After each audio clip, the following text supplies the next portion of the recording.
하지만 그는 쉽게 말을 걸지 않았습니다. 선비에게 여인은 쉽게 가까이 할 존재가 아니었기 때문입니다. 그러던 어느 날 마을에 큰 비가 내렸습니다. 산에서 흙탕물이 내려오고 마을 길은 모두 진흙이 되어버렸습니다. 그날 밤 선비는 혼자 마을을 돌며 지붕이 무너질 것 같은 집들을 살피고 있었습니다. 그러다 작은 초가집 앞에서 한 처녀가 무거운 물동이를 들고 넘어질 듯 비틀거리는 모습을 보았습니다. 바로 선녀였습니다. 선비는 급히 달려가 물동이를 받아 들었습니다. 이 밤에 혼자 이걸 들고 가시면 위험합니다.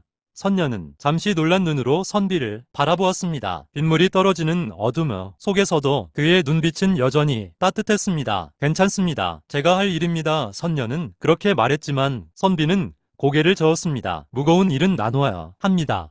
그리고는 말없이 물동이를 대신 들고 걸어가기 시작했습니다. 비가 내리는 좁은 길, 두 사람은 처음으로 같은 길을 함께 걸었습니다. 선녀의 심장은 또 한 번 크게 뛰었습니다. 왜 이 사람 곁에 있으면 이렇게 마음이 따뜻해질까? 집 앞에 도착하자 선비가 말했습니다. 앞으로 밤에는 혼자 다니지 마십시오. 선녀는 잠시 망설이다가 조용히 물었습니다. 선비님은 늘 그렇게 남을 돕습니까? 선비는 잠시 생각하다가 말했습니다. 남을 돕는 것이 아니라 그저 사람이 사람답게 사는 것뿐입니다. 그 말을 들은 순간 선녀의 눈빛이 흔들렸습니다. 하늘에도 저런 사람은 많지 않은데, 하지만 그 순간 멀리 하늘 위에서 번개가 번쩍이며 먹구름이 몰려오기 시작했습니다. 그것은 단순한 비가 아니었습니다. 하늘에서 선녀를 찾기 시작했다는 신호였습니다. 비가 내리던 그날 이후 선녀와 선비의 마음은 조금씩 가까워지기 시작했습니다. 우물가에서 마주치고 장터에서 스쳐 지나가고 서당 앞에서 인사를 나누는 일이 자연스러워졌습니다. 하지만 선녀의 마음에는 늘 한 가지 두려움이 있었습니다. 언젠가는 하늘로 돌아가야 한다. 선녀는 그 사실을 선비에게 말할 수 없었습니다. 어느 날 저녁 선비는 마을 뒤편 계곡에서 책을 읽고 있었습니다. 해가 지고 산바람이 불기 시작할 무렵 누군가 조용히 다가왔습니다. 바로 선녀였습니다. 선비님은 왜 그렇게 책을 많이 읽으십니까? 선비는 미소를 지으며 대답했습니다. 세상을 조금이라도 바르게 살고 싶어서입니다. 선녀는 잠시 조용히 있다가 다시 물었습니다. 만약 사랑하는 사람이 멀리 떠나야 한다면 어떻게 하시겠습니까? 선비는 잠시 하늘을 바라보다 말했습니다. 붙잡지는 않을 것입니다. 선녀예요? 눈이 크게 흔들렸습니다. 왜요? 선비는 조용히 말했습니다. 사랑은 붙잡는 것이 아니라 그 사람이 행복하기를 바라는 마음이기 때문입니다. 그 말을 듣는 순간 선녀의 눈에 눈물이 맺혔습니다. 그때 갑자기 하늘에서 강한 바람이 불기 시작했습니다. 구름이 갈라지고 하늘에서 낮게 울리는 소리가 들렸습니다. 선녀는 그 소리를 알아들었습니다. 하늘에서 자신을 부르고 있었습니다. 선녀의 얼굴이 순간 창백해졌습니다. 선비님, 만약 제가 멀리 떠나게 된다면? 말을 끝내지 못한 채 선녀는 고개를 숙였습니다. 선비는 아무것도 묻지 않았습니다. 그저 조용히 말했습니다. 어디에 있든 건강하게 지내십시오.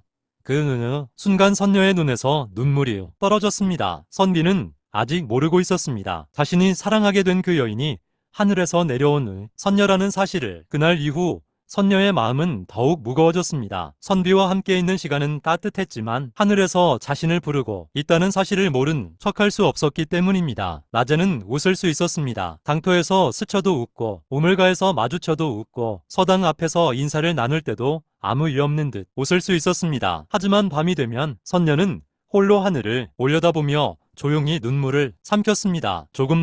조금만 더 이곳에 머물게 해주세요. 그러던 어느 날 마을에 이상한 일이 일어나기 시작했습니다. 멀쩡하던 하늘이 갑자기 어두워지고 맑은 날에도 차가운 바람이 불었습니다. 사람들은 수군거렸습니다. 산 너머에서 불길한 기운이 내려온다더라. 하늘이 노한 것 아니냐? 선녀는 알 수 있었습니다. 하늘의 노여움이 점점 인간 세상에 닿고 있다는 것을. 그날 저녁 선녀는 더는 피할 수 없다는 걸 느끼고 선비를 계곡가로 불러냈습니다. 해가 저물고 물소리만 조용히 흐르는 계곡. 선비는 선녀의 얼굴을 보자 곧바로 이상함을 느꼈습니다. 무슨 일이 있습니까? 선녀는 금방이라도 울 것 같은 눈으로 선비를 바라보았습니다. 제가 드릴 말씀이 있습니다. 선비는 조용히 고개를 끄덕였습니다. 선녀는 떨리는 목소리로 말했습니다. 저는 이 마을 사람이 아닙니다. 선비는 잠시 말이 없었습니다. 그러나 놀라기보다 끝까지 그녀의 말을 기다려 주었습니다. 선녀는 두 손을 꼭 모은 채 마침내 숨겨온 비밀을 꺼냈습니다. 저는 하늘에서 내려온 선녀입니다. 인간 세상을 구경하다가 선비님을 보게 되었고 그때부터 마음이 흔들렸습니다. 선비의 눈빛이 천천히 흔들렸습니다. 하지만 그는 화를 내지도 뒤로 물러서지도 않았습니다. 선녀는 눈물을 참지 못하고 말했습니다. 처음에는 그저 지켜보려 했습니다. 그런데 어느 순간 선비님 곁에 있고 싶어졌습니다. 그래서 말 처녀로 숨어 지냈습니다. 선비는 한참 동안 아무 말도 하지 못했습니다. 그리고 아주 조용히 물었습니다. 정말 떠나야 합니까? 그 한마디에 선녀의 눈물이 뚝 떨어졌습니다. 이제 곧 하늘에서 저를 데려갈 것입니다. 선비는 하늘을 올려다보았습니다. 먹구름이 느리게 몰려오고 있었습니다. 그는 처음으로 자신의 힘으로는 어쩔 수 없는 운명을 느꼈습니다. 하지만 끝내 선녀의 손을 거칠게 붙잡지 않았습니다. 그저 떨리는 손으로 선녀의 손끝을 감싸며 말했습니다. 당신이 선녀이든 인간이든 제 마음은 달라지지 않습니다. 그 말을 들은 순간 선녀는 결국 눈물을 터뜨렸습니다. 하늘의 존재인 자신을 두려워하지 않고 끝까지 한 사람으로 바라봐준 처음이자 유일한 사람이었기 때문입니다.